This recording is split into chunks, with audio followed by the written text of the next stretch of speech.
Suscríbete a nuestro canal TVC Play y activa las notificaciones.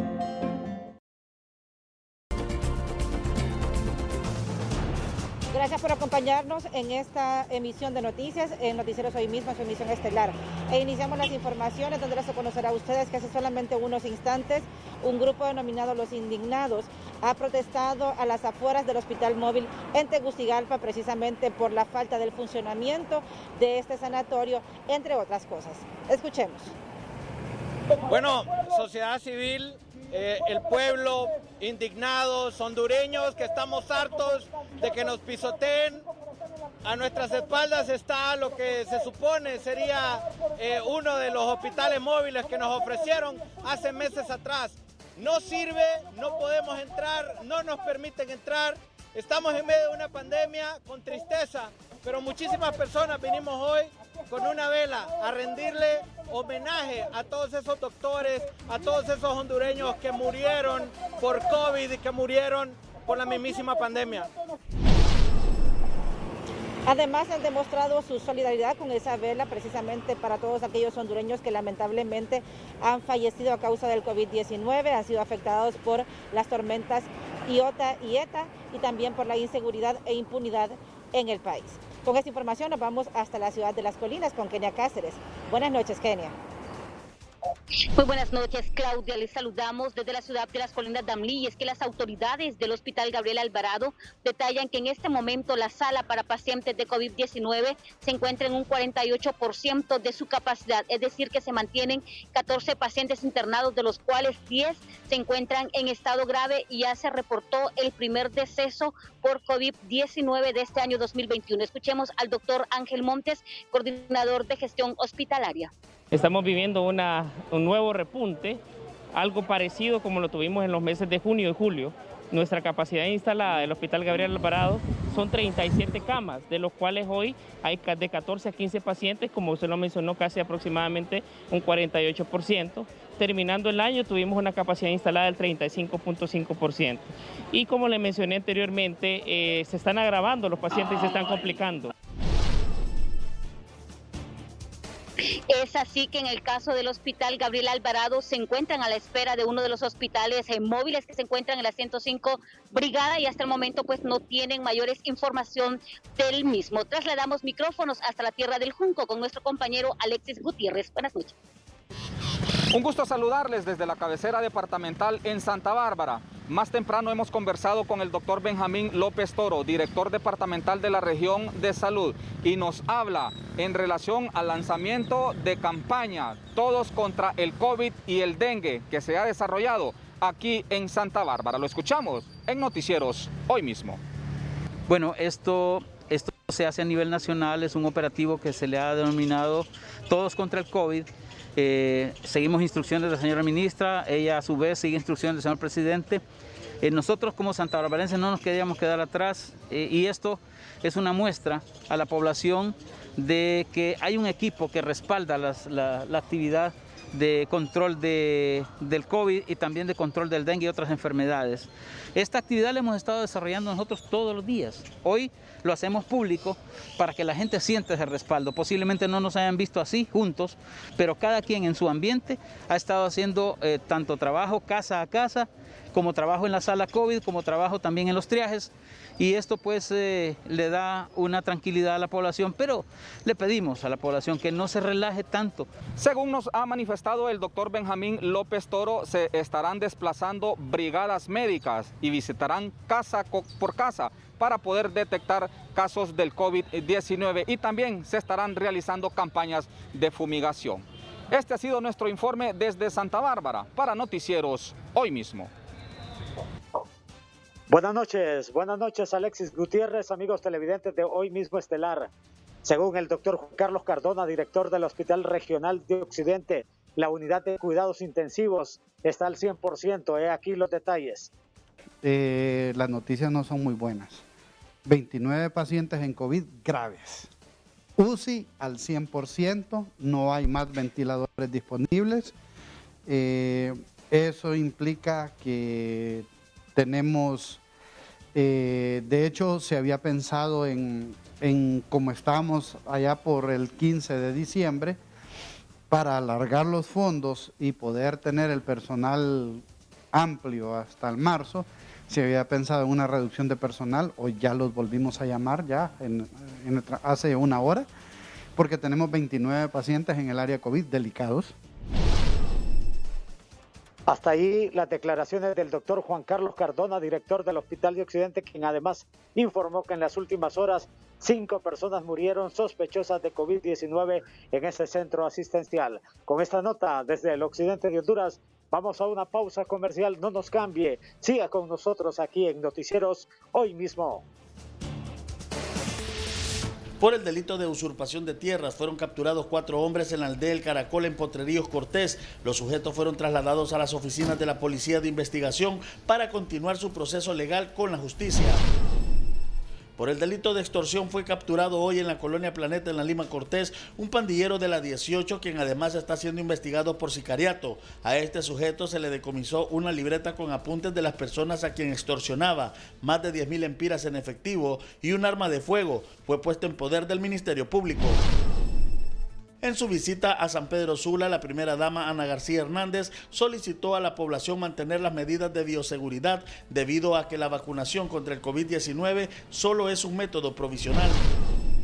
De manera misteriosa fue encontrado muerto hoy Antonio García, de 65 años de edad, al interior de su covacha, ubicada en los bordos de la colonia El Pedregal en San Pedro Sula. Las autoridades forenses trasladaron el cuerpo del adulto mayor a la morgue en San Pedro Sula. José Luis Herrera, Noticieros Hoy Mismo. ¿Qué tal? Buenas noches, un gusto saludarles desde la ciudad de Ciguatepeque. Este día también acá en Ciguatepeque se realizó la gran movilización por parte de varias entidades en esta tarea que se denomina Todos contra el COVID. Y en este caso hemos dialogado con Reina Vázquez, miembro del sector salud, prácticamente de los soldados que mandan a esta guerra, muchas veces incluso hasta sin fusil, como se le puede llamar, pero en esta ocasión en uno de los barrios más populosos de la ciudad de Ciguatepeque, Barrio El Parnaso, con estas brigadas móviles que se están implementando en el país. Así es, estamos tomando este reto, ¿verdad? Que en el nombre de Jesús, ¿verdad? Que esto no va a llegar a más, ¿verdad? Pero bueno, estamos viendo que este virus está como más agresivo, viene más, está agarrando en totalidad, pues. Sí, han habido varios pacientes que han salido con sintomatología, ¿verdad? Pero como le dije, yo le pido a la población que colabore, por favor, que nosotros venimos a ayudarles. Y no hay cosa mejor que en una enfermedad haya prevención antes de ir a llegar a un hospital, porque llegando a un hospital todo es doloroso. Cabe destacar que todas estas brigadas hacen una previa evaluación para posteriormente enviarlos a hacerse su hisopado, por lo que le pedimos a toda la población que atienda, que abra las puertas y que no le tenga temor, porque yendo a tiempo a un centro médico, por supuesto que se puede combatir el COVID. Desde aquí, desde la ciudad de Ciguatepeque, voy hasta la ciudad de Los Orzales, San Pedro Sula, con usted, Jason Maldonado. Buenas noches.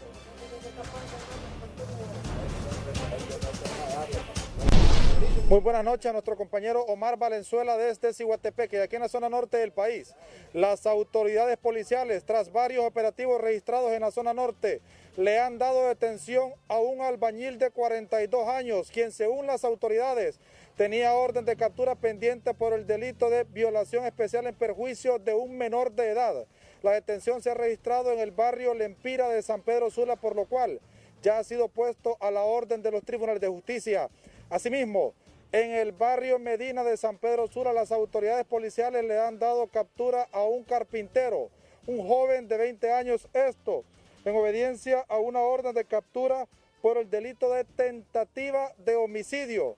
Cabe destacar que la orden de captura fue emitida desde Gracias Lempira el pasado 29 de mayo del año 2019. Estas son las últimas capturas que se han registrado en la zona norte del país. A continuación, seguimos con más información.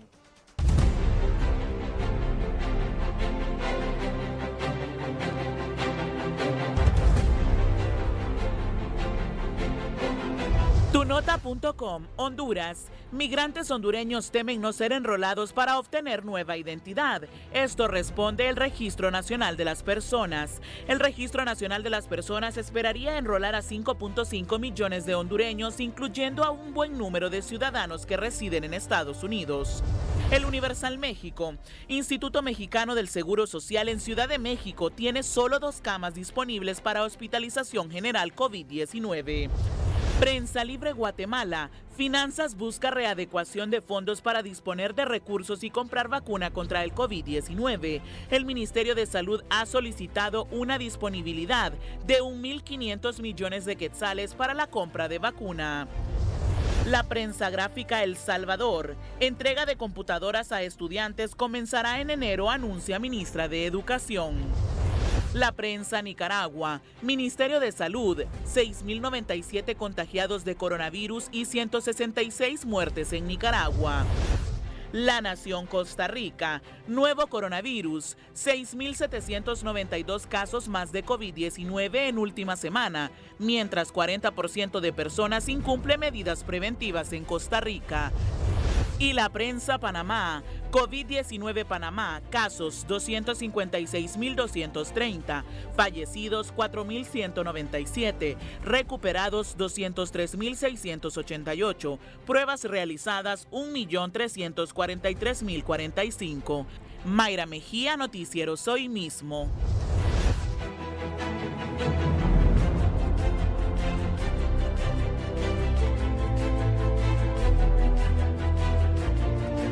Esta es la noticia económica.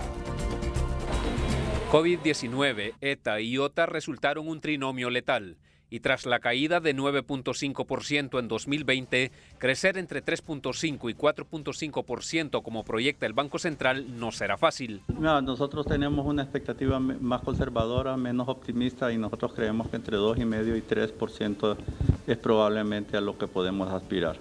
Va a depender en mucho de la capacidad del país de poner los recursos donde los debe de poner para recuperar la capacidad instalada de la industria, del comercio, de la infraestructura y de la agricultura que fueron fuertemente dañados. Sin efectivo, las empresas no podrán recuperarse, advierte este representante empresarial.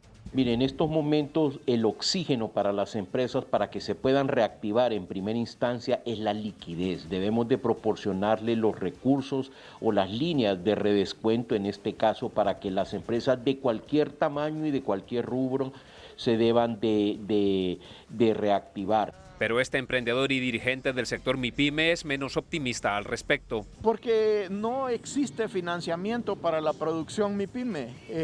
Entendamos que un micro, pequeño y mediano empresario es un productor de maíz, un productor de frijoles, un productor de café, un productor de arroz, un productor de leche. Todo lo que es centro productivo es micro, pequeña o mediana empresa. Según los empresarios, la llegada temprana de la vacuna al país resultaría esencial para impulsar el crecimiento económico. Eddie Quintero, Noticieros Hoy Mismo. Esta fue la noticia económica. Bien, muchas gracias. Buenas noches. Les saludamos desde Choluteca, zona sur del país. Y es que hoy pues se hizo el lanzamiento de la movilización Todos contra el COVID, que se ha hecho a nivel nacional, pues aquí en Choluteca no fue la excepción.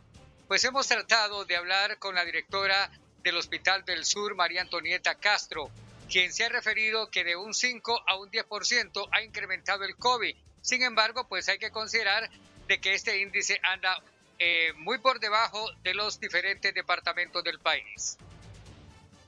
Ahorita los índices de positividad que han dado la prueba de antígeno en el hospital andan como en el 10% y eso nos da una idea más o menos de cómo está, ¿verdad? Hemos ido subiendo porque habíamos estado como en un 5 y hemos subido al 10% de positividad en las pruebas de antígeno y sabemos que ahorita fue una temporada alta para la parte de turismo. Las playas estuvieron llenas, los hoteles estuvieron llenos. La realidad es que hubo bastante actividad en la zona sur, bastantes familiares que vinieron a visitar a otras familias. Ahorita les estamos haciendo hincapié a todas las personas que traten de no salir mucho, que si salen, que sea porque está necesario, ¿verdad? Que tienen que salir y si salen que tomen las medidas. Bien, esto no significa de que si estamos muy por debajo de los demás departamentos es que hay que confiarse. hay que tomar las medidas con mucha disciplina para evitar ese rebrote, así lo ha manifestado. Yo con este reporte pues vamos a aprovechar para una pausa comercial.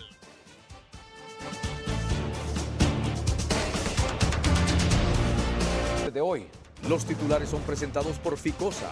Abre tu cuenta de ahorro Ficosa 24/7 desde tu celular, ingresando a la app Ficosa rápido, seguro y conveniente.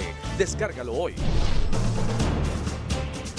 Cuestionan reforma a la ley de financiamiento a partidos políticos porque ya no obliga a precandidatos a abrir cuentas bancarias personales para que les fiscalicen los fondos recibidos para campaña. La justificación era que el movimiento interno no tiene personería jurídica y por lo tanto, al no ser persona jurídica, no podía abrir una cuenta bancaria. ¿Por qué lo hacen? Para favorecer a un candidato que no puede abrir cuentas bancarias en el sistema financiero nacional ni internacional. Comisionado del Registro Nacional de las Personas pone cargo a disposición al trascender audios que lo implicarían en coimas. No tenemos nada que ver con los audios y los mismos audios lo mencionan. Dicen con claridad, cuando yo hablo con el señor Vladimir y le digo, yo ya tomé una decisión y es nombrarlo. El secretario de Educación hoy se echó para atrás en la propuesta de iniciar un pilotaje con clases semipresenciales. A punto de vencer su periodo, la Junta Interventora de INVES-H no ha cumplido su prioridad de poner a funcionar los hospitales móviles. Han pasado meses ya y solo hay uno de esos hospitales funcionando y no se volvió a hacer nada, absolutamente nada. Capturan a pareja señalada de haber matado la mañana de hoy al conductor de un bus del transporte urbano en la capital. Sí, la situación ahí, el gobierno tiene que ponerse pilas ahí en cuestión de seguridad porque la situación está crítica. Esta noche en Porque Nos Importa, la reconstrucción nacional apremia. Necesitamos construir represas para suministro de agua potable en Tegucigalpa y en el norte del país para la contención de las inundaciones. Hay que impulsar el agro, hay que impulsar el pequeño comercio y el gran comercio, toda la industria nacional.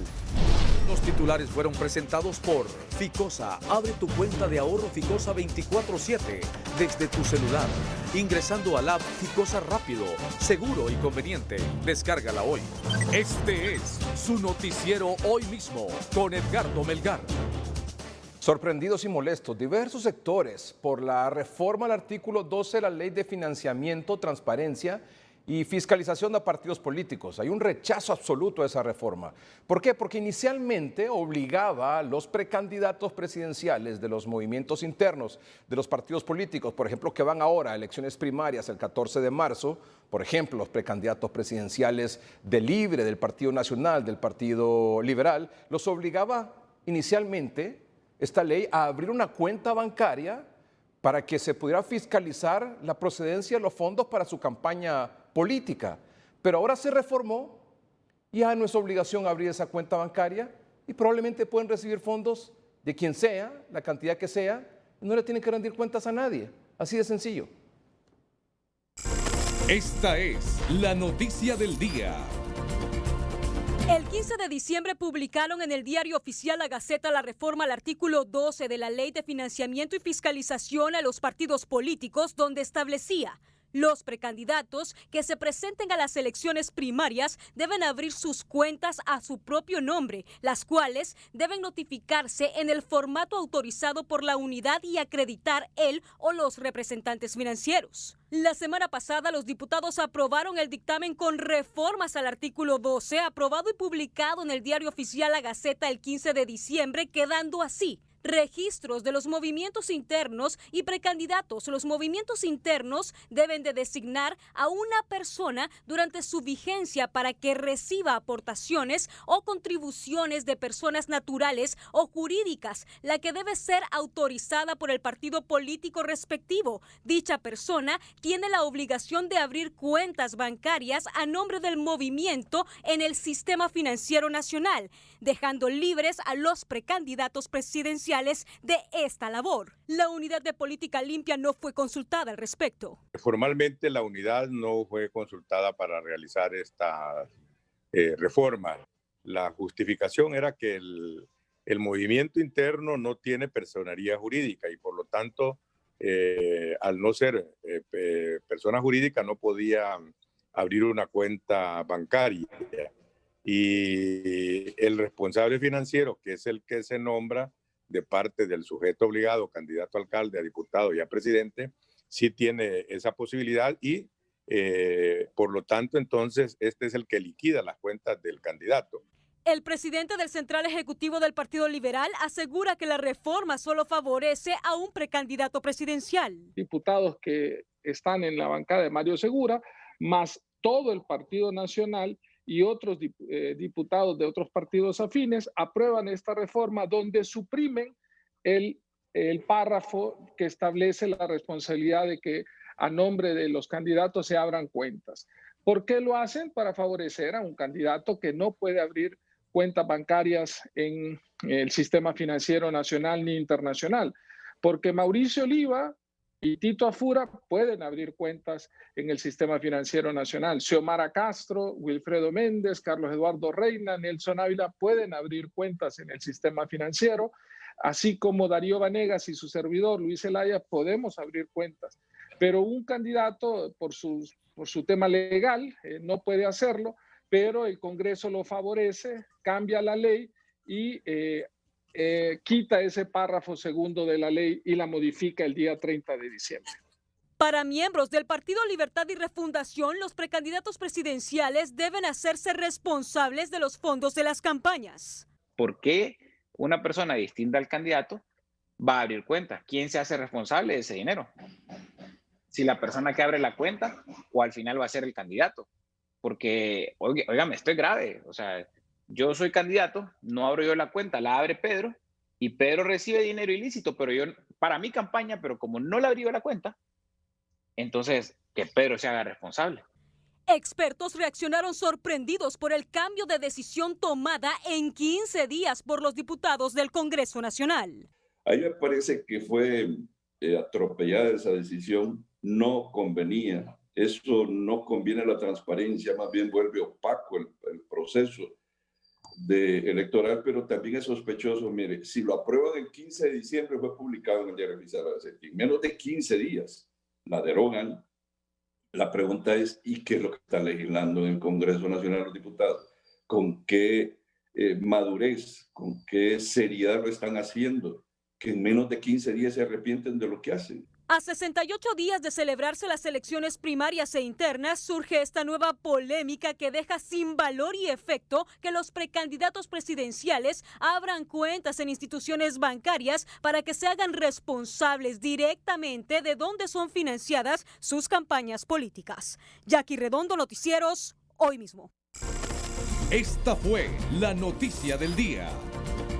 El comisionado del Registro Nacional de las Personas, Óscar Rivera, tras la filtración de audios en donde presuntamente negocia coimas a cambio de puestos políticos dentro de la institución, ha renunciado a su cargo. Estos son los detalles con Flavio Pavón. El comisionado del Registro Nacional de las Personas negó haber cometido alguna irregularidad. Nosotros hemos puesto a disposición nuestras responsabilidades y hemos dejado claro que no tenemos nada que ver con los audios, y los mismos audios los mencionan. Dicen con claridad, cuando yo hablo con el señor Marvin Miri y le digo, yo ya tomé una decisión y es nombrarlo. Y yo no tengo nada que ver con las acusaciones y los acuerdos en los departamentos. El proceso de investigación ya inició. Vamos a actuar enérgicamente con todas las medidas de investigación que podemos tomar para esclarecer esta situación. Creemos que el comisionado Óscar Rivera se merece todos los procedimientos correspondientes para poder él limpiar su honorabilidad o aceptar la situación que pasó. En el Congreso Nacional pedirán la interpelación. Voy a pedir la interpelación del señor Óscar Rivera como comisionado del Registro Nacional de las Personas. ¿Por qué? Porque la semana pasada ha trascendido una denuncia en contra de él de aparentemente actos de corrupción. La dirigencia del Partido Libre pide el respeto al debido proceso. Querer decir que nosotros somos igual a ellos, nosotros no somos igual que ustedes. Ustedes son golpistas, ustedes son dictadura, ustedes están involucrados en narcotráfico, ustedes están involucrados en corrupción. Libre no es igual que ustedes. Otros sectores aseguran que es un caso aislado al proceso electoral. Una cosa no tiene que ver con la otra. Es decir, yo creo que aquí es fundamental darnos cuenta que el calendario electoral debe ser inalterable en el tiempo y en el cumplimiento de cada una de las fases de la misma. El comisionado del Registro Nacional de las Personas, Óscar Rivera, asumió su cargo en 2019. Flavio Pavón, Noticieros, Hoy Mismo. Capturan a una pareja de supuestos sicarios señalada de haber matado en la mañana de hoy al conductor de un autobús en el anillo periférico a la altura de la colonia La Ulloa, en esta capital. Esta es la información. A las 6:30 de la mañana, Miguel Lara, de 34 años, conducía la unidad de transporte con registro 166 de la ruta Anillo Periférico La Universidad La Sosa, cuando dos supuestos sicarios, que minutos antes habían abordado el autobús como pasajeros, le dispararon. Herido de muerte, el conductor salió en veloz carrera, pero metros adelante cayó muerto. A la escena llegaron compañeros, amigos y familiares de Miguel Lara para lamentar su muerte. Sí, la situación ahí, el gobierno tiene que ponerse pilas ahí en cuestión de seguridad porque la situación está crítica. Como le digo, los encomendamos a Dios y ahí solo Él es el que sabe si vamos a regresar o no. A menos de 10 minutos del crimen, la Fuerza Nacional Antimaras y Pandillas dio captura en el anillo periférico a un hombre y una mujer, como los supuestos victimarios. ¿Quiénes responden a los siguientes nombres? El primero es una persona mayor de edad, 18 años, Harry Joel Bustillo Amador, conocido en el mundo criminal con alias Fabo o Little Demente. Y la segunda es una menor de edad de 13 años, conocida en el mundo criminal con el alias de la Pelona o la Lagartija. A estas personas se les decomisó un arma de fuego calibre 9 milímetros, marca Glock, así como una motocicleta color blanco y negro, marca GSE, de la cual se investigó y tiene reporte de robo. Estas personas se les presume miembros activos de la organización criminal Pandilla 18, van a ser remitidas a los tribunales competentes. Horas después, familiares y amigos reclamaron el cuerpo del conductor en la morgue de medicina forense para su cristiana sepultura. Esta es la primera víctima mortal del año en el transporte urbano. Flavio Pavón, Noticieros, Hoy Mismo. Muertos por sospecha de COVID-19 en la capital en las últimas 24 horas, 6 en total. En el tórax, 3, en el hospital Escuela, 2, en el hospital San Felipe, 1 hasta el momento. Y 6 aquí en Tegucigalpa, 5 es el reporte en San Pedro Sula. 24 horas, 11 hasta el momento. Mientras hoy en el Hospital Leonardo Martínez fueron reportados 4 fallecidos por la COVID-19 y el Mario Catarino Rivas reportó un muerto por la pandemia, los triajes de Infop y Expocentro reportan un incremento significativo de pacientes contagiados por la COVID-19. Actualmente, solamente en el mes de diciembre, Expocentro atendió 6.500 personas, al igual de 4.800 hisopados realizados entre pruebas PCR y pruebas de antígeno. Los contagios que se están presentando en los hospitales públicos son de las personas que no tomaron las medidas de bioseguridad en las festividades del 24 y 25 de diciembre, según las autoridades de salud. El periodo de incubación del virus es aproximadamente entre 5 y 7 días. Eso significa que estos son los pacientes que celebraron el 24 de diciembre, Navidad, y probablemente la próxima semana vamos a ver el resultado de los que celebraron Año Nuevo en grupos. A raíz de la elevada asistencia de personas a los centros de triajes en Cortés, el personal de salud está listo para las brigadas móviles en barrios y colonias. Con varias actividades, pero una puntual es buscando activamente los pacientes que puedan estar contagiados de COVID, haciendo pruebas rápidas, pruebas PCR, prueba de antígenos de manera gratuita, la entrega también del medicamento y el tratamiento maíz o catracho cuando se requiera. Las autoridades del Seguro Social siguen ocultando los verdaderos datos de muertos por la COVID-19 en San Pedro Sula. José Luis Herrera, Noticieros Hoy Mismo. El secretario de Educación, Arnaldo Hueso, se echó para atrás en la propuesta de realizar pilotajes a partir de febrero para retornar a clases semipresenciales este año. Ahora dice que esto ya no será viable por la pandemia, evidentemente. El anuncio de un pilotaje con clases semipresenciales lo hizo ayer el secretario de Educación, Arnaldo Hueso. Queremos establecer el pilotaje de retorno seguro a clases, que es la estrategia que tenemos, que es un mecanismo híbrido, donde, por ejemplo, si en una aula de clases tenemos 30 educandos, los distribuimos en 3 grupos. El primer grupo viene 2 días, mientras los otros 2 grupos están en casa. Luego, el primer grupo retorna a casa y se lleva tareas y viene otro grupo y así sucesivamente porque necesitamos tener las medidas de bioseguridad. Estos pilotajes los haremos en todos los departamentos del país. La declaración generó el rechazo de diferentes sectores y hoy a través de su cuenta de Twitter el funcionario posteó: tal como lo anunciamos ayer, el retorno a clases presenciales no es viable en este momento debido al alto contagio de COVID-19. En tal sentido, continuaremos en la modalidad no presencial y es que antes de pensar en volver a clases se debe garantizar condiciones mínimas de infraestructura. Así lo consideran dirigentes magisteriales. No sería una opción en este momento. Repito, yo aquí voy a insistir. Nosotros como Colegio de Profesores de Educación Media de Honduras y creo que la generalidad de las organizaciones magistrales no visualizamos el comienzo del año escolar de manera presencial por lo menos hasta el mes de junio, cuando ya hayan condiciones de bioseguridad y que la vacuna ya sea inoculada a un gran porcentaje de la comunidad educativa. Según registros de la REICO y PRODEN, desde el caso cero de COVID-19 a la fecha, en Honduras se registran 9.179 casos de niños y jóvenes contagiados. Olman Ucles, Noticieros, hoy mismo.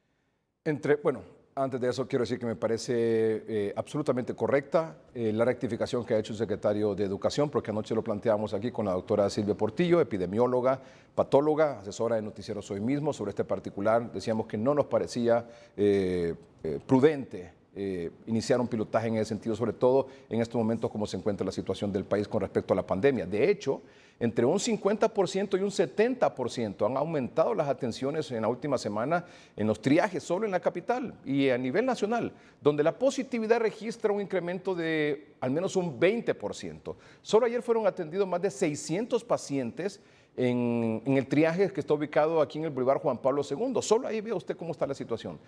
Este es el informe.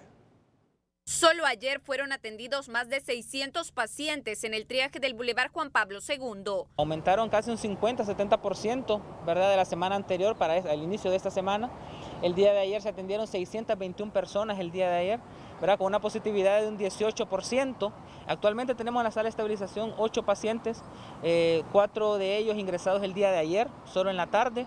2 pacientes trasladados del Hospital Escuela hacia nuestro centro.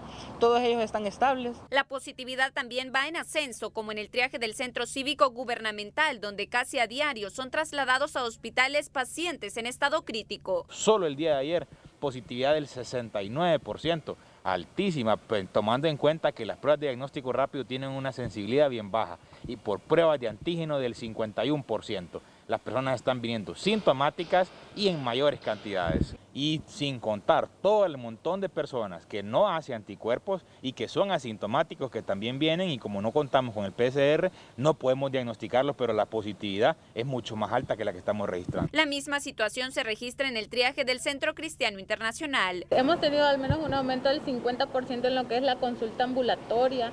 Hemos estado viendo diariamente más de 280 pacientes, ¿verdad? Cada uno de estos pues vienen sintomáticos, que pues el fin de semana tuvimos 9 personas ingresadas aquí, las cuales pudimos remitir a los centros hospitalarios, pero sí nos costó en algunos casos, ya que el paciente venía en un estado muy crítico y lastimosamente pues no hay cupo en los hospitales. A nivel global, en los triajes se registra una positividad de un 52% según la región metropolitana de salud y se trasladan de 3 a 5 pacientes diarios en estado crítico a los hospitales. Francis Espinal, Noticieros Hoy Mismo. A punto de cumplir el periodo de 6 meses para la que fue nombrada, la Comisión Interventora de INVES evidentemente no ha cumplido con las tareas encomendadas. La más importante, poner a funcionar los 7 hospitales móviles para atender a los pacientes COVID-19 que necesitan cuidados intermedios y unidad de cuidados intensivos. Tal vez si le dan 6 meses más, podría ser. La Comisión Interventora de INVES-H, integrada por José Ernesto Leva, Gustavo Boquín y José Benítez, fue juramentada el 24 de julio del año pasado por un periodo inicial de 180 días que expira el próximo 23 de enero, sin haber cumplido su principal cometido. Donde han quedado a deberes en el tema de la reforma institucional. No hemos visto un plan de transformación tal cual aspirábamos. Y por el otro lado, tal vez donde sí ha sido un poco más decepcionante el trabajo que han realizado, es en términos de los hospitales móviles. La prueba es evidente, 6 de los 7 hospitales móviles comprados en marzo pasado aún no están funcionando. Porque todavía la gente se está preguntando qué ha pasado con los hospitales. Han pasado meses ya y solo hay uno de esos hospitales funcionando y no se volvió a hacer nada, absolutamente nada. Su nombramiento generó expectativas, pero hasta hoy han quedado a deber. O sea que ese tema, a pesar de toda la cantidad enorme de dinero que se gastó, casi 48 millones de dólares, no ha contribuido significativamente en nada al combate de la pandemia, ni crear la infraestructura necesaria para ello. El mismo decreto establece que las funciones de la Comisión Interventora de Inves pueden ser prorrogadas hasta que alcancen los objetivos planteados, pero los resultados hasta ahora no les avalan para seguir, según algunos sectores. Han pasado los meses y creo yo que a estas alturas, pues ya casi al término de su tiempo, no creo que tiene sentido que ellos sigan como comisión ahí, sino que me parece que lo que hay que hacer es tomar la decisión de poner el director de Inves y que finalmente eso coja el rumbo que debe tomar. Cada uno de los 3 comisionados en Inves H devenga 207.000 lempiras como salario mensual. Eddie Quintero, Noticieros, Hoy Mismo.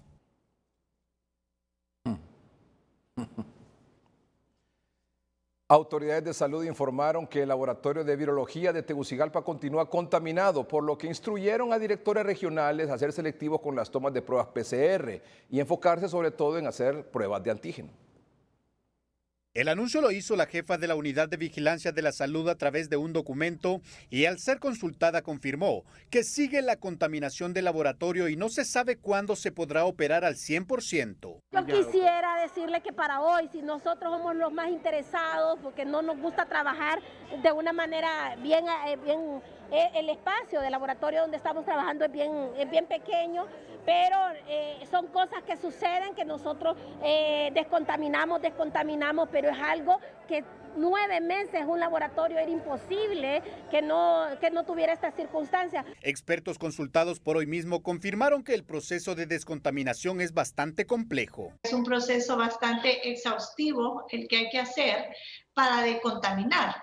Y esto a veces implica que tienen que eliminarse, ¿verdad?, los reactivos, o sea, botarse a la basura, porque cuando hay contaminación es difícil identificar cuál de los reactivos es donde se origina esa contaminación. Esta versión la respaldó el presidente del Colegio de Microbiólogos, quien recomendó acelerar la instalación de los laboratorios regionales para evitar problemas a futuro. Eso es gradualmente, tienen que utilizar metodologías diferentes a un laboratorio normal, entonces tienen que irse gradualmente. Ahora sí, lo que se tiene que hacer también es acelerar que se inaugure el de Santa Rosa de Copán y el que está en Ceiba para ir descongestionando lo que es acá en Tegucigalpa. Para hacer frente al déficit de pruebas PCR, se instó a las autoridades regionales a utilizar las muestras de antígeno en pacientes sintomáticos respiratorios. Olman Ucles, Noticieros, Hoy Mismo. Sin la cantidad de pruebas necesarias, con un laboratorio aquí el de Tegucigalpa contaminado, solo trabajando un laboratorio, el de San Pedro Sula, sin saber dónde está el virus, aunque todos evidentemente por la cantidad de contagios sabemos que está diseminado en todo el país, pero no hay un cerco epidemiológico, no hay una vigilancia epidemiológica para contener, evitar, aislar y hacer una contención del virus. No existe eso, no están los hospitales móviles, no hay una mayor oferta de camas para cuidados intermedios, para unidad de cuidados intensivos, no tenemos más laboratorios casi un año después de iniciada esta pandemia, solo tenemos el de Tegucigalpa y San Pedro Sula y nos vienen prometiendo, la última promesa fue que a finales de enero va a comenzar a funcionar el de Santa Rosa de Copán y el de La Ceiba y el de Choluteca, ojalá que así sea, porque si no van a continuar enviando todas las regiones al que le quede más cerca a San Pedro Sula o solo aquí a Tegucigalpa. Esa es la situación real. Aquí no se sabe sobre este tema si reír o llorar. Vamos con otro tema, siempre sobre este asunto. Atención, el plan de vacunación 2021-2022. Aquí nos vamos a desengañar. Aquí nos vamos a desengañar. Y es importante que usted preste atención a este segmento, bueno, al noticiero y particularmente a este segmento. Estamos aquí con la doctora Silvia Portillo, patóloga epidemióloga, es asesora del noticiero. Gracias, doctora, por estar aquí. Buenas noches. El Bosque en Llamas es su presentación esta noche. Sí, pero antes quiero aprovecharla por un par de cositas. Perfecto. ¿No hay problema? Sí, no, está bien. Bueno, quiero compartir con ustedes, amables televidentes, el plan de vacunación 2021-2022 y no nos vamos a engañar. Porque aquí, ya sabe usted, escuchamos a decir unos que la vacunación aquí, que la vacunación allá, aquí hasta la vacuna. No hay vacuna. Comencemos por eso. No hay vacuna ni en enero, ni en febrero, y yo no sé si en marzo. Que nos están diciendo que en marzo, pero aquí usted ya sabe que no se sabe qué creer, ¿verdad? Usted ya sabe que aquí no se sabe a quién creer ni qué creer. El plan de vacunación 2021-2022, que por cierto es un plan que en la teoría está muy bien fundamentado, muy bien argumentado, muy bien elaborado. Bueno, aquí está el plan de vacunación 2021-2022. Fíjese bien, la población programada a vacunar por la Secretaría de Salud tiene dos mecanismos. Uno, que es la donación de COVAX, que es esta donación de los países ricos a los países pobres. ¿A qué población se pretende vacunar con esa donación? A 1.981.000 personas. Y luego está el otro mecanismo, siempre a través de COVAX, pero comprado por el gobierno de la República. Esa vacuna es comprada para vacunar a 1.981.000 personas. Luego está la población programada a vacunar por el Seguro Social, que es una compra, como usted ya sabe que hemos explicado aquí, de 1.400.000 vacunas para beneficiar a 700.000 personas.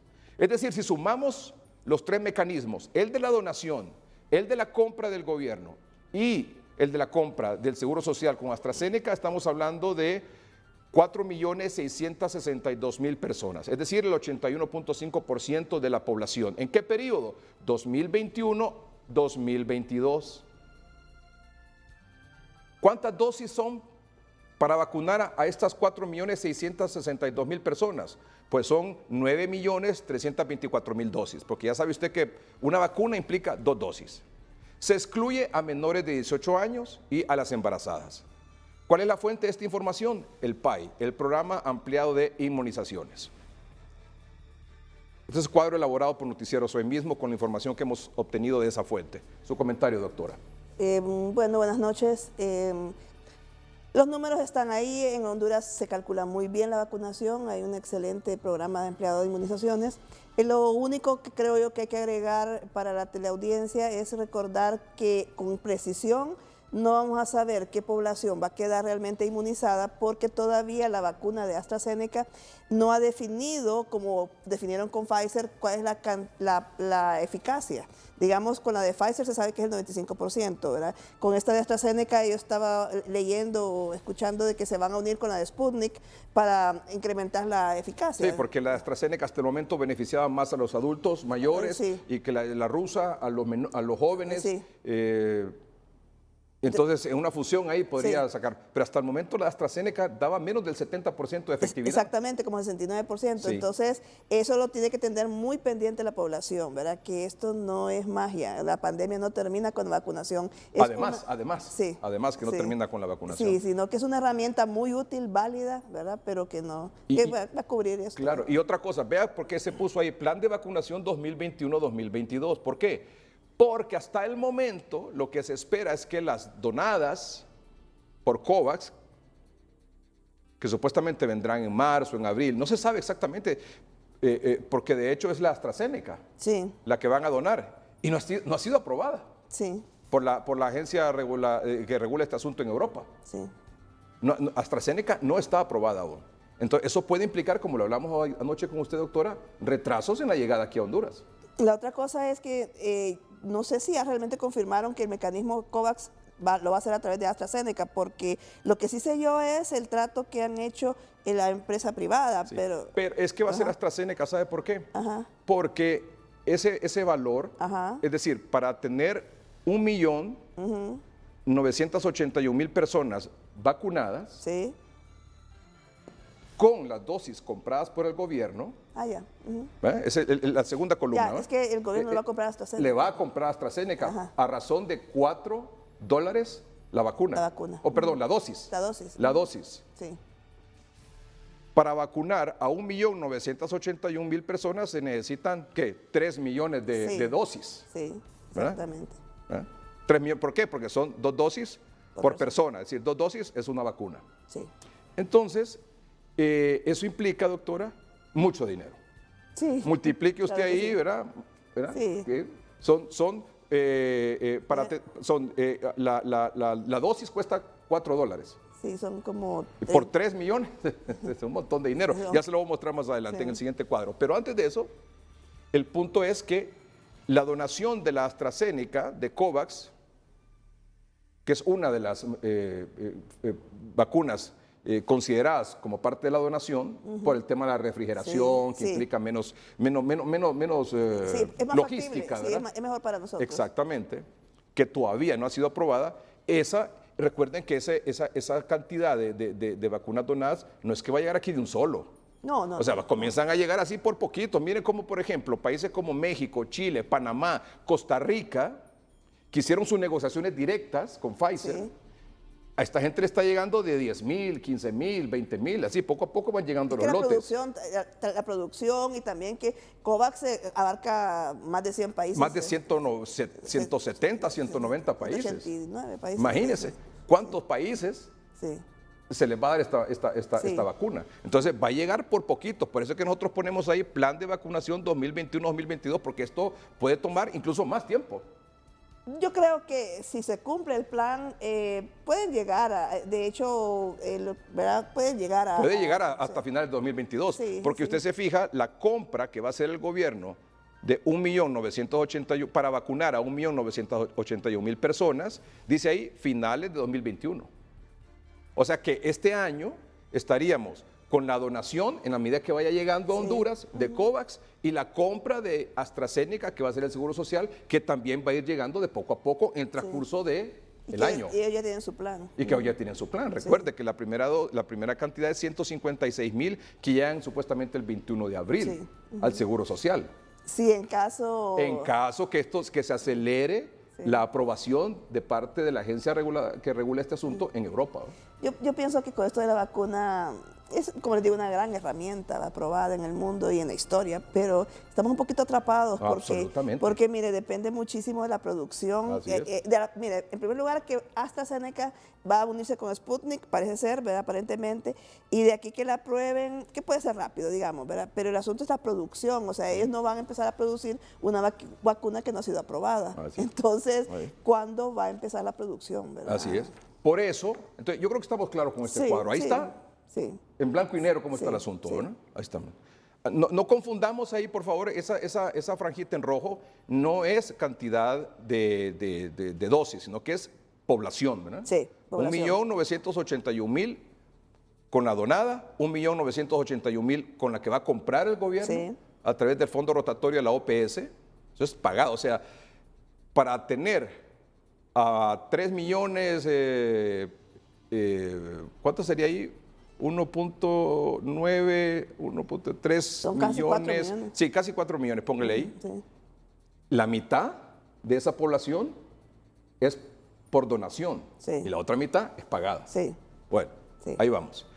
Y lo otro entonces son las 700,000 personas. Recuerde también que cuando finalmente comienza a llegar esos lotes, poco a poco se va a ir vacunando a las personas que están en primera línea, a las personas que tienen comorbilidades o que son de alto riesgo. Ahí estamos claros. A los empleados de la empresa privada. Así es, así es. Asegurados. ¿Cuántos? ¿3 millones? 3.962.000. Muy bien. Personas. Más las 700,000 suman 4.662.000, 81.5%. Esto es también si todo el mundo se quiere vacunar, ¿va? También.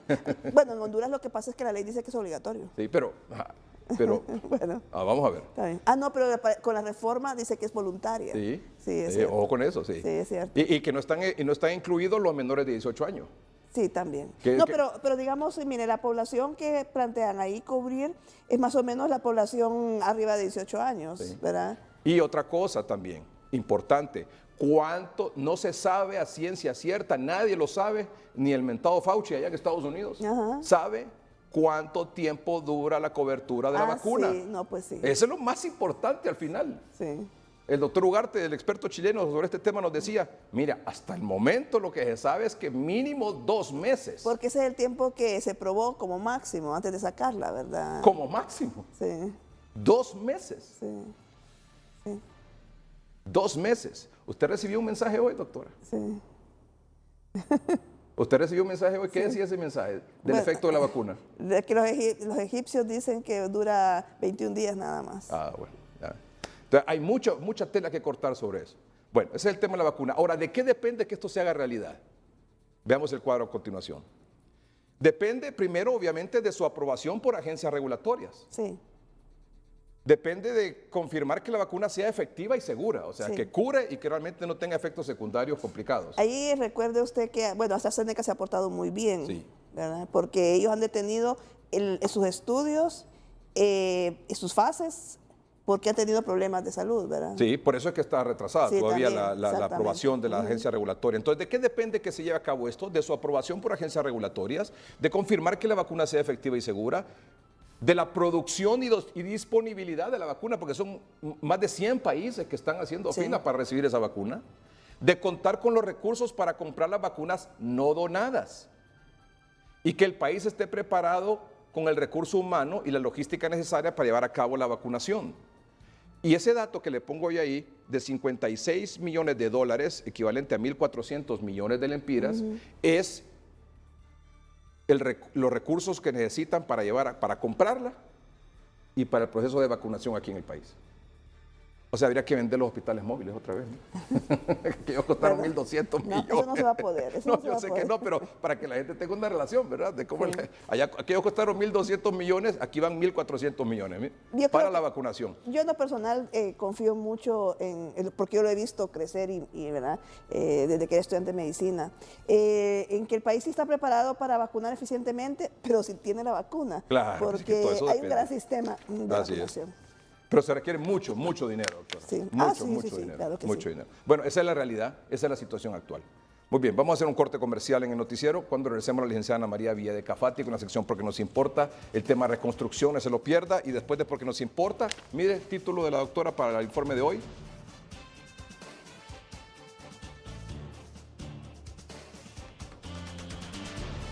El bosque en llamas. Ya volvemos.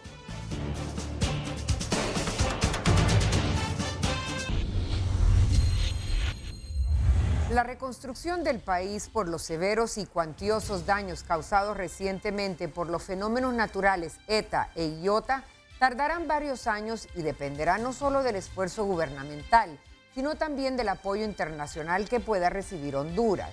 El informe entregado hace algunos días por la Comisión Económica para América Latina y el Caribe, CEPAL, estima los daños provocados por ETA e Iota en casi 46.000 millones de lempiras y una reducción de este año del 0.8% en el crecimiento del Producto Interno Bruto. Y a esto se suman los efectos negativos de la pandemia del COVID-19. El impacto ha sido devastador tanto en lo social como en lo económico. Hay un saldo de 4 millones de personas afectadas por las inundaciones y la destrucción de sus viviendas, lo que podría aumentar el índice de pobreza en hasta un 70%. Pero también hubo daños a la infraestructura y al agro en detrimento de la economía nacional. Y es por esto que la evaluación de daños y pérdidas por parte de la CEPAL se convierte en la herramienta de planificación para la reconstrucción nacional. Los detalles a continuación con Rodolfo Velázquez. Una orientación. ¿Qué es urbanizable? ¿Qué no es urbanizable de forma clara? La rehabilitación de la infraestructura vial en zonas productivas debe ser tarea primordial para reactivar el agro. Tenemos carreteras bastante dañadas, puentes, los puentes, toda la infraestructura de puentes, hay alrededor de unos 45 puentes dañados en este sector de acá. Si queremos dinamizar el sector productivo del país, tenemos que de inmediato proceder a hacer una estrategia de reconstrucción de estas vías de comunicación para poderle dar efectivamente al sector productivo del país, al sector comercial, a la industria, a la banca, el comercio, efectivamente las condiciones para que puedan invertir. Nosotros como Secretaría de Agricultura y Ganadería hemos diseñado una estrategia. El tema de fondos nacionales, que es referente a atender inmediatamente el sector afectado por los dos fenómenos naturales, en el tema de la reconstrucción de las unidades productivas que se han perdido. Los desastres naturales dejaron ruinas y calles cubiertas por escombros, así como viviendas anegadas, por lo que el proceso de limpieza debe ser inmediato. Las operaciones de limpieza deben de comenzar lo antes posible, de una manera más agresiva de lo que ya comenzó. Hay muchas poblaciones que están en una urgente necesidad de recibir la operación de limpieza para poder regresar a sus viviendas. Entonces el Estado y también la empresa privada debe proveer asistencia técnica para hacer las cosas bien, para rehabilitar y reconstruir esas casas que están inundadas en La Lima, por ejemplo, en Villanueva. Bueno, hacerles un segundo piso para que ellos puedan salvar su vida, pero al mismo tiempo, si esto es inundable, ¿qué va a pasar para que no se me atasquen las tuberías de agua lluvias con tierra? El proceso de reconstrucción es una oportunidad para hacer un análisis retrospectivo y corregir experiencias del pasado. Enfoquémonos hacia el cumplimiento de estos objetivos de desarrollo sostenible, que son 18, y que ya Naciones Unidas ha definido como meta para alcanzarlos de aquí al 2030. Perché tiene que ser alineado con una visión de país donde verdaderamente vamos fortaleciendo una economía basada en resiliencia, una economía mucho más inclusiva y también un modelo de desarrollo mucho más resiliente y con adaptación al cambio climático. Yo no creo que en el año que queda de gobierno puedan hacer muchas obras. Lo que sí puede hacer este gobierno es una debida planificación de las obras prioritarias que generen mayor impacto en la economía y en la vida familiar, en la economía familiar, para que en los próximos 3-4 años se desarrollen. La reconstrucción dependerá en gran parte de la ayuda internacional que pueda recibir el país. Porque no tenemos capacidad nosotros de poder financiar la reconstrucción, la rehabilitación y además la reactivación de la economía. Hay que reorientar probablemente algunos recursos del presupuesto general de la República para que sean dirigidos a infraestructura, agro, salud y educación. Se debe tener claridad cuánto se va a utilizar de los recursos y cuál es el impacto que se espera en términos de pobreza y de crecimiento económico. El gobierno de Holanda ha hecho un ofrecimiento de regalarnos los estudios y los análisis que necesitamos para determinar cuáles son las obras de infraestructura que nos van a ayudar a mitigar los riesgos de inundación de ahora en adelante. Lo único que tiene que hacer el gobierno de Honduras es enviar una carta para iniciar el proceso, después del cual nos van a mandar los técnicos especialistas para poder determinar cuáles son esas obras de infraestructura que vamos a necesitar. Se deben generar mecanismos de vigilancia para la transparencia y el buen manejo de los fondos. Estas dos tormentas van a hacer que el aporte del gobierno, que es de un 20%, sea todavía más fuerte, sea como el primero en accionar a través de la reconstrucción. Y es sumamente importante incorporar a todos los sectores de la sociedad, incorporar a la sociedad civil, partidos políticos, para que este plan sirva como la base de un nuevo pacto social. Buscar que se certifique, que haya acompañamiento, que haya veeduría, que haya los procesos claramente definidos para que el uso y la administración del recurso sea lo más adecuado posible. El plan de reconstrucción será un largo proceso con estrategias definidas. Por ejemplo, los contratos, a quién se adjudican, a quién pertenecen. Se requiere un manejo, ver cuáles son los fideicomisos que están vigentes, a qué se orientan, cómo se manejan. Mecanismo de rendición de cuentas, los mecanismos de transparencia y los mecanismos exactamente para evitar cualquier riesgo alrededor de corrupción o mal manejo. Van a tener que generar transparencia, rendición de cuentas sobre todo, para que el aparato productivo pueda impulsarse de nuevo. Pero hay que darle condiciones a la empresa privada también, reglas claras para que se motive la empresa privada a hacer las inversiones.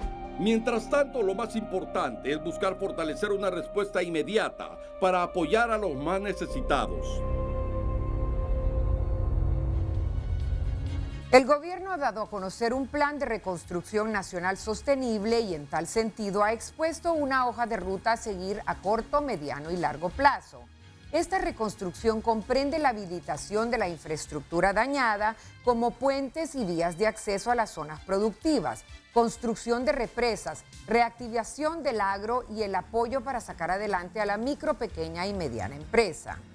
Debemos destacar que de la comunidad internacional hay un compromiso de acompañar técnica y financieramente este proceso de reconstrucción de país.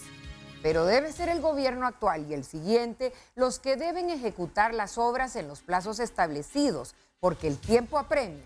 Y otro tema importante en la reconstrucción es que los fondos deben ser bien utilizados con veedurías permanentes para que haya confianza en los organismos que financian estas obras. Y Honduras abra las puertas a proyectos posteriores por el bien de nuestro país y del pueblo que tiene la esperanza de un futuro mejor.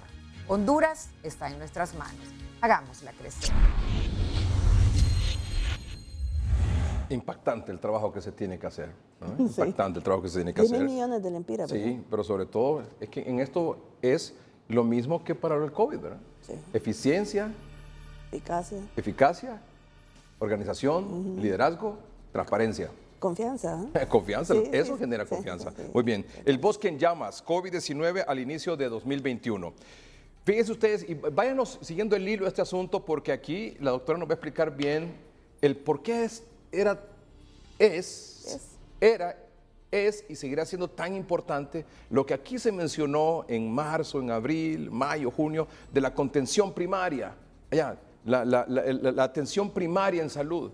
Nunca antes creo que se había hablado sobre ese particular en Honduras, la atención primaria en salud, hasta ahora, ¿verdad? Sí. Sobre todo con tanta vehemencia, ¿verdad? Sí. Y con tanta necesidad por el asunto de... En forma pública, en los medios de comunicación y todo eso, sobre todo aquí en el noticiero. Bueno, la primera gráfica dice consecuencias sin vigilancia epidemiológica. Aquí la doctora Portillo nos trae a colación un informe que hizo... Es un estudio que hicieron los epidemiólogos de SINAGER. Epidemiólogos de SINAGER. Sí. Un estudio en referente a casos COVID y atención a la fecha, del 16 al 23 de junio de 2020. Sí, son 41 municipios que supuestamente no tenían todavía ni COVID ni evidencia de circulación de virus. Vamos a la siguiente gráfica. En esa fecha, en la fecha del 16 al 23 de junio, se hizo esta labor de investigación de campo. Sí. ¿Y cuál fue el resultado? Ahí marcado en rojo. Sí. Se encuestó y realizó pruebas a 792 personas de 41 municipios del país. Se encontró el 6.2% de positividad. De positividad. Pero de contacto. Mire qué interesante, del contacto, ¿verdad? De estos, el 55.1 son hombres. Sí. Hasta ahí vamos, ¿verdad? Sí, sí, okay. Hay otros detalles ahí, ¿verdad? Pero lo que a mí me gusta mucho es, ya la conclusión, bueno, el 49.2%, o sea, 32 de 49, eran asintomáticos, ¿verdad? Y ya tenían el virus. Muy bien. Y la conclusión es, se demostró que hubo circulación del virus en la población de municipios en donde no se notificaron casos activos, 96 días después del primer caso confirmado en el país. O sea, óigalo bien, se demostró que hubo circulación del virus en la población de municipios en donde no se notificaron casos activos. Sí. ¿Por qué no se notificaron casos activos? Porque no hubo salida a cazar el virus, a andar haciendo pruebas rápidas, andar casa por casa, eso, ¿verdad? Identificando. Si ellos no hacen este estudio, esos casos hubiesen pasado desapercibidos. La atención primaria en salud. Sí, exactamente. Buscar el virus, saber dónde está, identificar dónde están los contagiados, buscar a sus contactos, aislarlos. Rastrearlos, sí, exactamente, ¿verdad? Para evitar que se continuara diseminando. Entonces, ellos encontraron que en efecto... Ya estaba circulando el virus. Ya estaba circulando el virus y no se estaba reportando. Sí, ni nos dábamos cuenta. Y no nos dábamos cuenta. Sí. Muy bien. Dice, la otra cosa, otro detalle de este estudio es que dice que la detección de anticuerpos específicos del virus, o sea, a través de pruebas rápidas, que era lo que estaba aplicando, podría ser importante en encuestas para infección asintomática en zonas donde el contacto es esperado, ¿verdad? O sea, es lo mismo, ¿verdad? En otras palabras, que donde usted piensa que hay una persona infectada, ¿verdad? Bueno, entonces ahí tiene que ir a buscar, acercar y se va a encontrar que el virus está circulando. Sí, incluso por esa persona infectada pueden haber 5, 6, 7, 8, 9, 10 más infectados. Sí, de acuerdo al RO y todo esto, ¿verdad? Bueno, otras consecuencias sin la vigilancia epidemiológica, doctora. Sí, en la siguiente gráfica. En nuestro estudio se encontraron 32 personas asintomáticas. Sí. Positivas IgG o IgM. Sí, los anticuerpos. Las pruebas serológicas pueden ser útiles para lograr estimaciones más precisas de la extensión e impacto del virus en Honduras. Y eso es lo que hemos dicho en otras palabras con respecto al tamizaje, ¿verdad? Que cuando llegan, o sea, usted empieza a para eso es el uso de la prueba rápida, para tamizar, ¿verdad? En la población, identificar quiénes andan y quiénes no. Y aquí dice también, como parte del informe, ¿verdad? Sí. Del 16, del trabajo que se hizo entre el 16 y el 23 de junio, donde estaba fuerte la cosa, ¿no? Debido a la evolución de la pandemia, es importante aprovechar el momento para fortalecer el sistema de captación y seguimiento de personas sospechosas, ya que la vulnerabilidad de nuestros servicios de salud y el comportamiento de esta enfermedad favorecen a una saturación del sistema de atención en salud, que lo estamos viendo todavía, doctora, por favor. Sí. Esto es del 16 al 23 de junio y es tan real hoy. Sí, es que mire, lo que le digo yo, que aquí nadie vino a inventar el azúcar. O sea, si usted hace una buena contención comunitaria, una buena detección, un buen tamizaje y un buen seguimiento de los contactos, ¿verdad? Entonces usted va a tener la oportunidad de aislar, seguir y contener el virus. Y evitar entonces que se siga contagiando más gente y que más gente vaya a los hospitales, más gente se ponga grave, lleguen a llenar las salas, la UCI y se mueran. Y esta gráfica también es muy ilustrativa, el mapa. Vea usted, por ejemplo, ahí dice distribución de localidades municipales con contactos positivos y contactos negativos, siempre del 16 al 23 de junio. Donde está en verde significa prueba de contacto negativa. Sí. Donde está en rojo, prueba positiva. Entonces ya ve usted que ahí en El Paraíso, en Choluteca, en el Francisco Morazán, aquí creo que es Valle, luego está ahí en Comayagua, un poquito rojo ahí, ¿eh? Mira, está un poquito rojo allá, creo que es, ¿dónde está? Creo que es Ocotepeque allá, o Copán, ¿sí? Sí, Copán. Entonces ya se ven, ya en Atlántida, mire, eran 16. en Gracias a Dios, se comenzaba a asomar. Sí. Se comenzaba a asomar ya estas zonas con más insistencia el virus. Mire, una cualidad de este estudio es que es lo que yo alguna vez he dicho. Uno como epidemiólogo trata de homogenizar las muestras y homogenizar, bueno, ¿verdad? Tomar de todos lados como para tener una visión real de las cosas. Entonces aquí, si usted se fija, son 16 departamentos los que ellos logran cubrir. Y usted ve que, por ejemplo, Olancho, que ahorita estamos en una terrible tragedia con Olancho, no tiene positivos. No tenía. No tenía en ese momento positivos. ¿Por qué si Olancho no tenía en junio casos positivos, según el estudio que la misma SINAGER hizo? Sí. ¿Por qué hubo esa explosión después? Porque no se hizo el seguimiento, la búsqueda activa de casos positivos para hacerles el cerco, para encerrarlos y evitar que se salieran de donde estaban y atenderlos de manera efectiva y pronta. Sí. Mire, la otra cosa interesante es, usted fíjese abajo, como en Choluteca, ahí por la frontera con Nicaragua, hay bastantes muestras, o sea, positivas, más que tal vez en todas las demás. Y entonces eso, mire, de ahí pueden surgir otros estudios muy interesantes. En primer lugar, fíjese bien también El Paraíso, hay una frontera. ¿Qué pasaba en Nicaragua? Que Nicaragua jamás puso medidas de contención, ¿verdad? Entonces, bueno, y lo otro es, ¿qué pasa que Choluteca de pronto después bajó? Entonces es ahí donde tendríamos que comprobar qué fue la intervención que hubo en Choluteca como para que después de que era muy probable de que tuviese una gran cantidad de virus circulante, bajó. Y actualmente no es de los que se encuentra con alta letalidad. Entonces ahí se queda evidenciada las consecuencias de que no haya una vigilancia epidemiológica correcta, eficiente, oportuna, agresiva, como lo demandaba esta situación. Porque aquí desde el 30 de enero la OMS, que es la que manda en este país, dijo: hay una pandemia, alístense, prepárense, y aquí no se hizo nada en febrero, en marzo. Bueno, en marzo se compraron hospitales móviles. Bueno, sí se hicieron abril. En abril, sino que hasta en mayo comenzaron las brigadas y toda la cosa. Pero fíjense que el tórax ya en la última semana de febrero ya tenía su plan de contingencia, ¿verdad? Entonces... Pero es un elemento aislado, ¿verdad? Dentro de toda esta situación que demandaba la unidad nacional, ¿verdad? Bueno, tan desunidos estaban las autoridades que SINAGER estaba diciendo esto y no le pararon bola. Bueno, sí. Bueno, lo que pasa es que este estudio ahorita lo acaban de publicar. Bueno, pero ellos sabían eso en ese momento. Ya lo sabían, sí, ellos creo que ya lo sospechaban, ver todo eso. Sigamos, doctora. Bueno, la otra lámina que traigo aquí es de alguna manera vinculada porque el no tener una vigilancia epidemiológica así completa, sólida, con acciones que se pudiesen tomar, ¿verdad? En base a esos datos ha provocado ciclos de deterioro en la pandemia hondureña. Y pongo la pandemia hondureña porque ya se ve que otros países sí han logrado de alguna manera cambiar el rumbo, ¿verdad? Y estos datos son del boletín número 9 que saca el observatorio de UNITEC. Y tenemos aquí entonces en esta gráfica, no la voy a leer toda porque son bastante información, pero me encantó que tiene 4 aspectos que hay que tomar en consideración. Uno, en primer lugar, que ya hay un síndrome de agotamiento pandémico, ¿verdad? Hay un sistema de salud pública debilitado y saturado, que eso tal vez es el origen de todo. Hay un impacto en la economía, educación, seguridad y estabilidad social. Eso sucede cuando la salud se resquebraja y cuando nos agotamos ya de la enfermedad, que en este caso es una pandemia.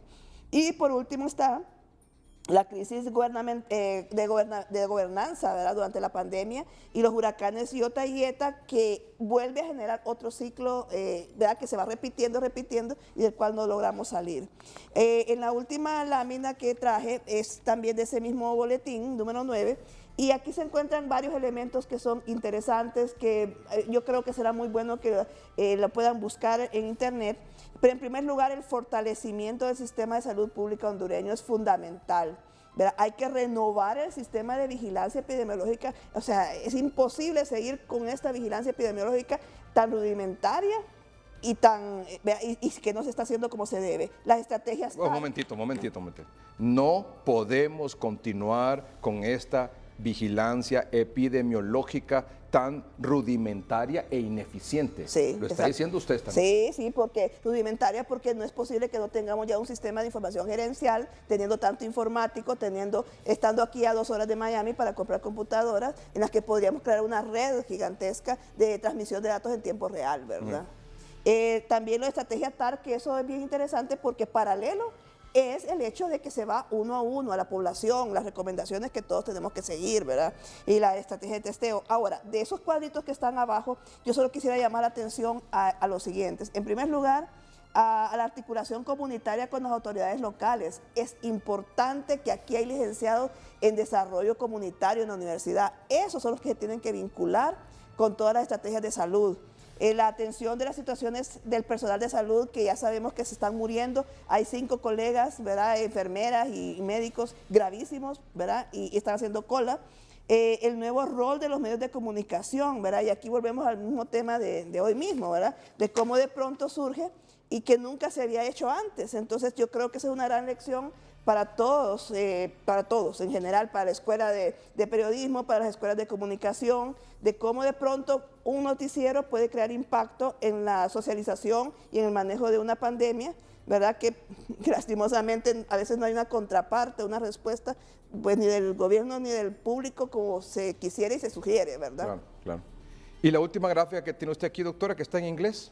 Bueno, no, eso otro temita, ¿verdad? Que como la gente anda por ahí en las redes haciendo y diciendo, ¿verdad? Me parece importante establecer que usted presentó aquí al doctor Cori, ¿verdad? Cuando llegó al Senado, ya creo que ya saben quién es él. El doctor de la alianza esta de médicos de cuidados intensivos en Estados Unidos. Sí, que fueron los que vienen a hacer una exigencia al Senado de Estados Unidos para que se apruebe el hecho de tener a la ivermectina como, bueno, que se estudie como un profiláctico en vista de que hay mucha evidencia en el mundo. Entonces resulta ser que esta agencia es una agencia como revisora, como auditora de investigaciones, hace un llamado urgente, una información, comunica en forma urgente el 3 de enero, o sea, han pasado solo 2 días, ¿verdad?, en el que afirma, después de que, ya les voy a enseñar cómo hicieron el análisis, dice que la ivermectina reduce el riesgo de muerte de COVID-19. Esto es una revisión rápida y un metaanálisis en apoyo a la recomendación de la FCCC, que es la alianza del doctor Cori, ¿verdad? Y aquí está la persona que se encargó de hacer esto y su correo y todo esto. Entonces, la siguiente lámina, no se va a ver muy claro, ¿verdad? Lo único que hay en los marcos rojos, tenemos en primer lugar la tabla donde incluyen las características de los estudios. Yo he enmarcado lo que se refiere a la profilaxis, ¿verdad?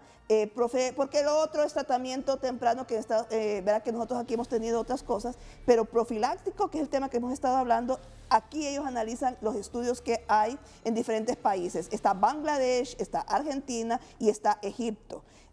Después en la tabla de la par, de continuo ahí, están los hallazgos encontrados. Y en el caso de la profilaxis, ellos encontraron de que después de hacer un análisis estadístico de todos estos estudios, eso es hacer un metaanálisis, que encontraron que el efecto, o sea, la posibilidad de que haya un efecto realmente, ¿verdad? Como se espera o como se estaba diciendo, es moderado, hay un riesgo relativo entre 0.12 y el intervalo de confianza. Entonces, ¿qué significa esto? ¿Por qué saldrá moderado? ¿O será malo que no sea excelente? Lo que sucede es que por eso siempre se sugiere que se hagan estudios randomizados, porque la mayoría de estos estudios fueron observacionales. Solo hay uno que fue randomizado, que fue en Egipto. Entonces, en el momento en que se hiciesen esos estudios, pues podría salir más alta la posibilidad de que fueran ciertos. Ahora, eso, mire lo que pasa, que a pesar de que ellos están diciendo que esa certeza es moderada, ¿verdad? Estadísticamente hablando, mire las conclusiones. En la siguiente lámina dice: la ivermectina es una droga esencial para reducir la morbilidad y mortalidad en la infección por COVID. Y los estudios controlados con placebo, que son los, hemos hablado, randomizados, etcétera, con tratamiento con ivermectina dentro de la gente con la infección con COVID, los que ya tienen COVID, no deben seguirse, deben ser cerrados porque no reúnen los criterios éticos. Ya, o sea que usted ya no puede exponer a gente enferma, con COVID ya enferma, a que no reciba ivermectina. Eso es lo que decía el doctor argentino Carvalho, ¿verdad? Exactamente. Él lo dijo Carvalho, que en el estudio no voy a poner yo a arriesgar a un paciente a no recibirle ivermectina, porque se nos va a morir. Sí, exactamente. Entonces, lo que pasa es que aquí, como le digo... Héctor Carvalho, sí, el doctor argentino. Que hizo un estudio también allá con personal de salud. Entonces, a mí esto me parece muy impactante porque esto es una agencia inglesa especialista en revisar los metaanálisis, que de por sí un metaanálisis ya, esto es como una revisión por pares de alguna manera, ¿verdad? Entonces, aquí dice la conclusión de esta revista importante, revista médica importante. Es un estudio, sí, pero es una agencia auditora de investigaciones. Una agencia seria de investigaciones. No es gringa, no es norteamericana, ¿verdad? Como para decir que con el doctor Corey, no, esto es aparte, esto es inglesa. Esta gente es seria. Bueno, y este tema, y la gente que lo ha abordado es gente muy seria. La ivermectina es esencial, es una droga esencial para reducir la morbilidad y la mortalidad. ¿La diferencia entre morbilidad y mortalidad? La mortalidad es la muerte y la morbilidad es el enfermarse únicamente. ¿Verdad? Eso se refiere. Muy bien. Pero ahora hay que entender también que estas conclusiones están dadas para ambas cosas. A mí, en lo personal, lo que me interesa es el énfasis en la profilaxis, ¿verdad? Entonces, pero sí me pareció muy ético, muy correcto el plantearse de que ellos encuentran que esto tiene tanto sustento científico, ¿verdad?, como para afirmar que la ivermectina tiene un impacto en la infección y en la evolución de la enfermedad, que incluso recomiendan que los estudios en los cuales se esté dando placebo sean cerrados. ¿Por qué? Porque se está negando a las personas el beneficio del medicamento, ¿verdad? Eso nos dijo también el doctor Miguel Sierra Hoffman, que él estaba haciendo eso allá, haciendo ese estudio, y cuando él dijo, no, aquí estamos poniendo en riesgo a los pacientes que no lo están recibiendo, no puedo seguir este estudio de esta manera. Sí, eso sucedió cuando él empezó a probar abordaje frontal en abril. Yo vi las gráficas, él me las enseñó, yo soy amiga de él, y entonces a mí me pareció muy interesante, porque él me dijo, mira Silvia, tengo estos dos brazos de investigación, y de pronto tuve que cortar, me dice, y parar el brazo que era placebo, me dice, porque vi que de pronto me estaba disparando la sobrevida del otro brazo, me dice. Bueno, doctora, ¿cómo se llama el doctor que está, el doctor epidemiólogo que está al frente de SINAGER? El doctor Mario Mejía. Doctor Mario Mejía. Sí, el doctor Mario Mejía. El coordinador de la unidad de vigilancia epidemiológica de la unidad de epidemiología de SINAGER. De SINAGER. Sí.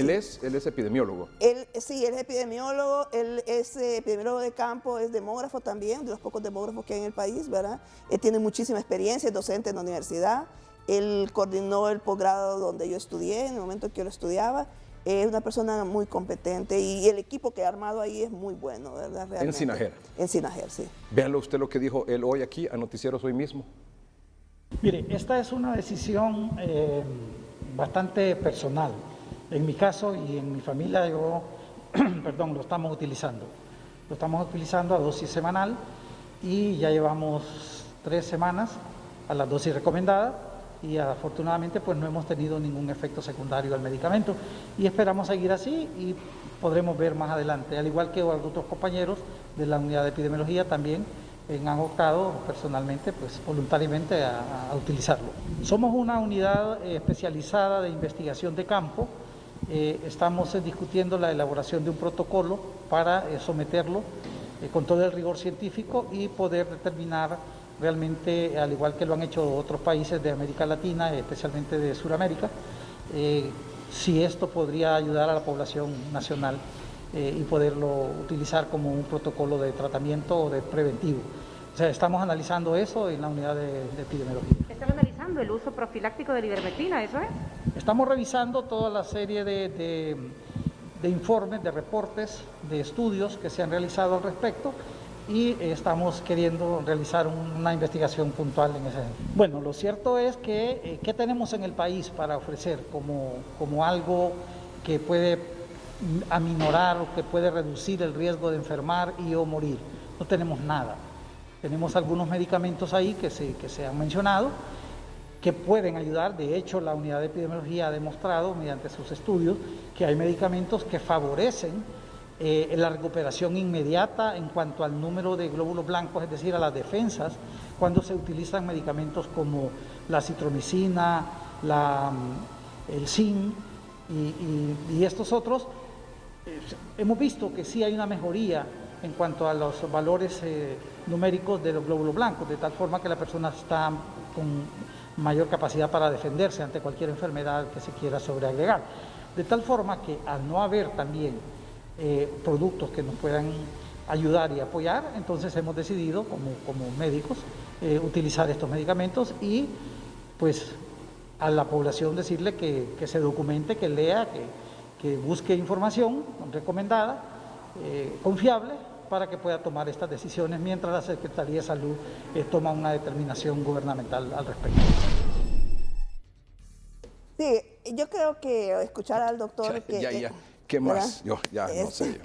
Ahora, perdóneme, doctora, yo ahí solo le agregaría: no se automedique y consulte a su médico. Sí, por supuesto. Yo quiero hacer una aclaración porque usted tiene todo tipo de auditorio, ¿verdad? Hay que recordar, tenemos medicamentos que sirven como profiláctico y medicamentos que sirven como tratamiento temprano y medicamentos que sirven como tratamiento tardío, no tardío, sino que ya cuando están en la fase pulmonar, que están muy graves. Entonces, lo que se está diciendo es para tratamiento profiláctico y temprano. O sea, que tampoco se está planteando que la ivermectina sirve para tardío, porque ya ahí en esa fase, ya el mecanismo de acción que ya está bien descrito, bien conocido desde mucho tiempo, no va a tener esa acción. Entonces es bien importante que en las investigaciones, y eso es lo que uno revisa en las investigaciones, se esté haciendo la pregunta correcta para obtener la respuesta correcta, ¿verdad? O sea, no voy a pedirle yo, que eso fue lo que sucedió con la hidroxicloroquina, querían que diera resultado en la fase tardía cuando el mecanismo de acción de ivermectina no va a combatir las complicaciones que se tienen en la fase pulmonar, ¿verdad? Entonces con ivermectina es lo mismo.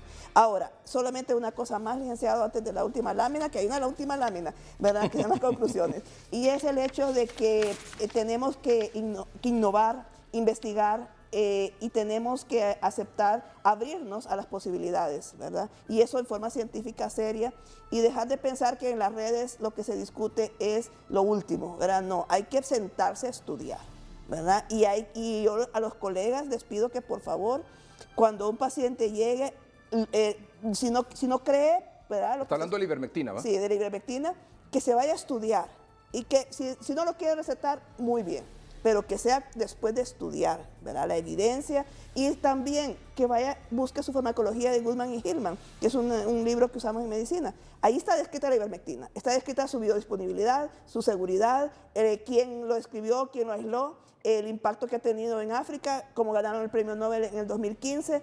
Hay muchos datos, ¿verdad? Y estos estudios que están en internet. O sea, yo no he ido a ningún otro lado más que ahí, ¿verdad? Y lo último, la última lámina, ¿verdad? Muy bien. Y tareas urgentes para recobrar el control, renovar las estrategias, primer nivel de atención. Sí. Tratamientos probados en el segundo nivel de atención. Sí. Vacuna, es tener una visión realista de la vacuna, como la que hemos presentado hoy, por ejemplo, que ahí se presentó la realidad, y la realidad es, diría yo, de incertidumbre hasta el momento. Sí. La vacuna la vacuna hasta el momento es una incertidumbre para Honduras. Sí. Okay. Que hay un plan, que hay escrito, que hay un documento y toda la cosa, muy bien, pero hasta el momento es una incertidumbre. Sí. Profilaxis, bueno, llamado a la acción.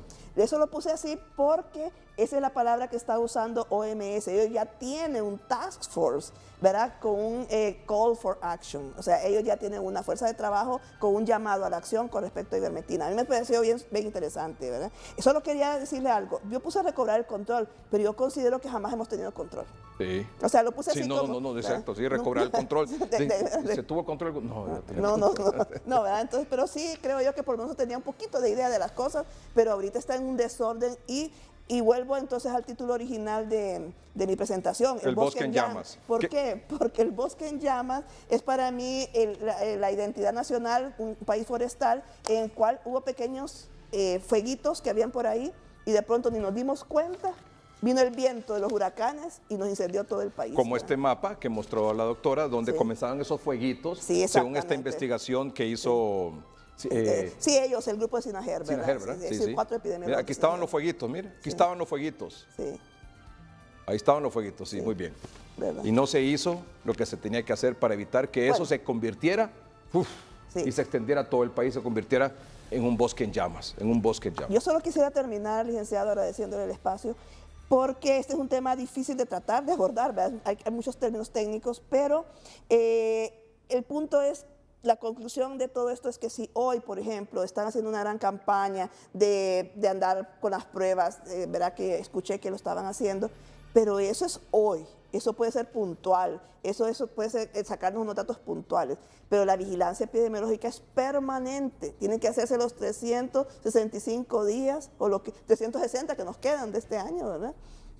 No es simplemente que hoy porque tengo pruebas, no, es que hay que lograr tener siempre pruebas, personal, brigadas, laboratorio, exactamente, ¿verdad? Laboratorio, ¿verdad? Hospitales equipados. Hoy estamos en una crisis tremenda, ¿verdad? Tremenda, ¿verdad? Doctora, muchas gracias. Buenas Como noches, siempre, licenciado. magistral su presentación. Muchas gracias. Gracias. La doctora Silvia Portillo, patóloga y epidemióloga del Instituto Nacional Cardiopulmonar, el tórax, donde se ven los más graves de los graves. Exactamente. Saluden a todo el equipo, por favor, y agradezcale todo lo que hacen. Al igual que el personal de salud a nivel nacional. Muchas gracias por todo. Y usted, amable televidente, mire, por favor, use la mascarilla, mire. Use la mascarilla, por favor, use su mascarilla y no la use aquí, mira. No anda haciendo nada si usted no la usa de bufanda, mire. ¿Qué está haciendo aquí, doctora? Nada. La está ensuciando. Absolutamente. Gracias por su atención. Buenas noches y que estén bien.